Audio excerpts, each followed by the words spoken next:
श्री स्वामी समर्थ स्वामी भक्त हो. घरात कापूर जाळण्याचे कोणते फायदे आहेत चला जाणून घेऊया. पण त्याआधी तुम्ही माझ्या चॅनेलवर नवीन असाल तर चॅनेलला सबस्क्राईब करायला विसरू नका आणि कमेंटमध्ये श्री स्वामी समर्थ असे लिहा.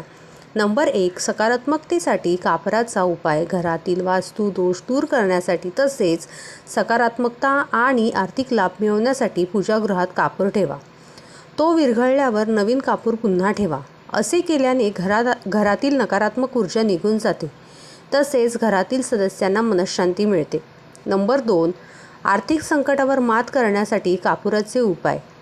जर तुम्ही आर्थिक संकटाने त्रस्त असाल तर शुक्रवारी एक उपाय करा. यासाठी सकाळी अंघोळ करून कापुराचा तुकडा गुलाबाच्या फुलामध्ये ठेवा. त्यानंतर संध्याकाळी हा कापूर जाळा. दुर्गा देवीला ओवाळा.